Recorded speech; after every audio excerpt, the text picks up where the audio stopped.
And when comes to political development అని కనుక మనం చూసినట్టయితే గుడ్ గవర్నెన్స్ ఇందాక మనం చెప్పుకున్నాం కదా, కూటమి ప్రభుత్వం దృష్టిలో మాత్రం ఈ పొలిటికల్ డెవలప్మెంట్ అంటే implementation of red book politics అని స్పష్టం చేస్తూ ఉన్నారు. ఇవి కూటమి ప్రభుత్వానికి సంబంధించి చంద్రబాబు నాయుడు గారి నాయకత్వంలో ఓవరాల్ స్టేట్ డెవలప్మెంట్ ఏంటంటే ఈ 3 అంశాల మీద వాళ్ళు ఏమాత్రం కూడా పట్టించుకోకుండా వాళ్ళు ఫిక్స్ చేసుకున్నటువంటి ఒక ఎజెండా, వాళ్ళు ఫిక్స్ చేసుకున్నటువంటి ఒక ఎయిమ్తో వాళ్ళు ముందుకు వెళ్ళడం అనేది మనం చూస్తూ ఉన్నాం. నేను ఎందుకు ఇవన్నీ కూడా చెప్తా ఉన్నానంటే ఈ రోజున మనం చూస్తూ ఉన్నాం, when I talk about social development it constitutes health అనేది ఒక అంశం. దాంట్లో when I talk about health, ఈరోజు ద లీస్ట్ నెగ్లెక్టెడ్ స్టేట్ ఏదైనా ఉందంటే కూటమి ప్రభుత్వంలో చంద్రబాబు నాయుడు గారి నాయకత్వంలో ఆంధ్రప్రదేశ్ రాష్ట్రంలో health is the most neglected subject అని చెప్పచ్చు.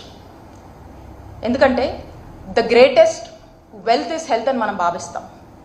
And if you just go and look back, Covid మనకి ఏం నేర్పించిందంటే దేశం మొత్తం కూడా ఇబ్బంది పడినటువంటి పరిస్థితుల్లో కోవిడ్ ఇంతో అంతో ప్రతి ఒక్కరికి కూడా కొంత హెల్త్ దాని యొక్క అవేర్నెస్ మీద ఒక ఫౌండేషన్ అనేది లేచేస్తుంది. ప్రతి ఒక్కరికి ఒక అవేర్నెస్ అనేది ఇచ్చింది.